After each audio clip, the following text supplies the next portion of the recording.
The first 5 minutes, when you get into your office, you set a tone for the entire day. It's the old adage, nobody gets a second chance at a first impression. Now, I don't know if you remember this, Bob, or Bill and Bob. I know you probably do, but in the class I did for you last spring, I talked about the things that we have control over. Remember that control model? Over here there's no control, and over here it's total control. Things over here that we don't control are things like the weather and death, whether we're going to die or not. We're all going to die. In taxes, you have no control on whether you're taxed or not. Now, you control whether you're going to pay them or not, and the government has some interesting incentives attached to encourage you to do that, but you don't control whether you're taxed or not. Weather is another no control. Time, the passage of time. And traffic, rush hour traffic. Did you know that most people walk this planet, spend a majority of their life stressed out over all the things they have no control over? And this is where they put their body. No control type of things. As a result, they're stressed out, they're angry, they're depressed, they're anxious, they're fearful. Well, this side of the stage, if that side's no control, this side's total control. What are the events in our life we have total control over? Total control. Yeah, but I wish you could see the look on some of your faces. I said, what are the events we have total control over? Some of you went, you know, I really don't know of any. I thought I had one yesterday. I was told I was wrong. Somebody said attitude. I'm going to recommend it's your behavior. Your behavior. What you eat, when you eat, how you eat, what you wear, when you get up. Now, when I first moved to Houston, Texas, almost 13 years ago, I was scheduled to go out to Odessa, Texas. Do any of you know where Odessa, Texas is? Kurt, I had no idea where it was. When I first got the assignment, I thought I was going to Russia. There's an Odessa, Russia. And I went into my wife, honey, I'm going to Russia. She said, I think that's Texas. I said, Odessa, Texas, where's that?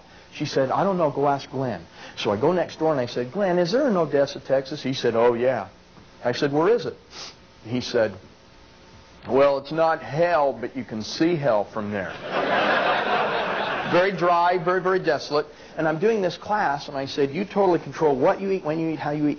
And a guy in the class raised his hand, and he said, no, ye don't, partner. They say partner a lot out there. I said, what do you mean? He said, you don't totally control what you eat or when you eat. And I said, well, sure you do. And he said, no, you really don't. And I said, well, explain that to me. He said to me, you need to meet my wife.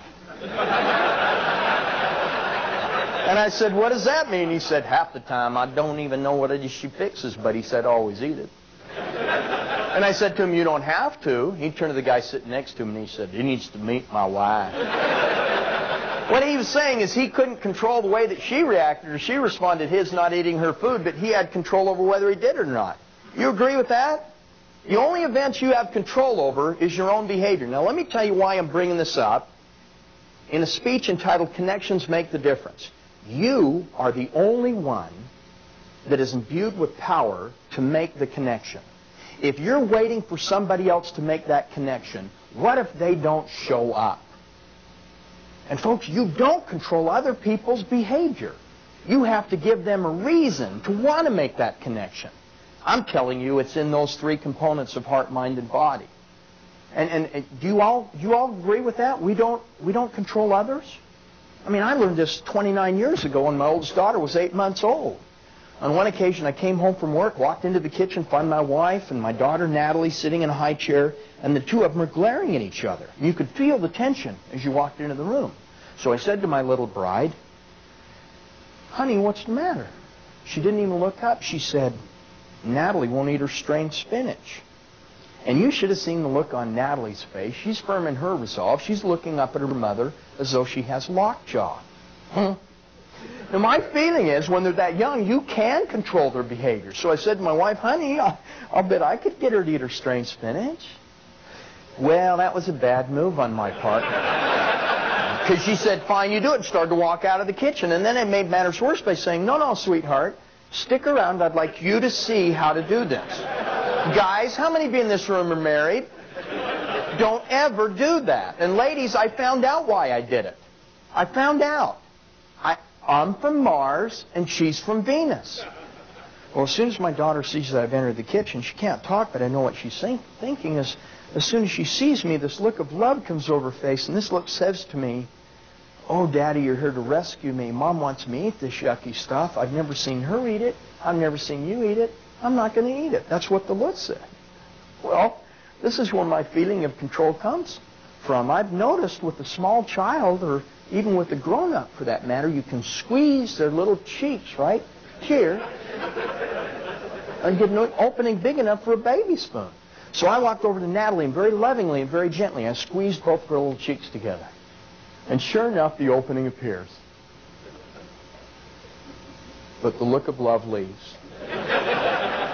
Now the look that's on her face says to me, you're in cahoots with Mom, aren't you? I look over at my wife, making sure she's watching this. I get the strained spinach onto the little baby spoon. I slide the spoon into the opening I have created, scoot the spoon up next to her gums, withdraw the spoon, and then I've noticed you can seal their little lips with those three. She's got to swallow it. Right? That's what I learned. 3 seconds later, I found out what jet propulsion is all about. She exploded all over the front of me. My wife is now on the floor in hysterics, saying, show me that again. I said, honey, Natalie doesn't like strained spinach. Don't make a big deal about it. And I walked out of the kitchen. So are we in agreement that if the connections are going to be made, you've got to take the initiative? That means you've got to call each other, whether it's a safety issue, just to make this organization powerful. I liked what Amy said today about great places to work. You know what it healed, or what it all was about? You know what the notes I took? Listen to this, folks. You want to hear an industrial strength aha. She said, in order for you to be a great company, there has to be a genuine belief in people, in each other, that it's set up on the screen, indispensable. Well, now, that's got to start up here, doesn't it? Isn't that a mind issue? And then the second thing she said, that there had to be active communication. What is that? Heart, mind, or body? You've got to communicate. Isn't that body? And the third thing she said was, there has to be distinctive policies and practices. And then in the description she had, that create special relationships. That's heart. See, it isn't just the emotions that create. It's when we bring our heart into it, and there's a passion in what we do.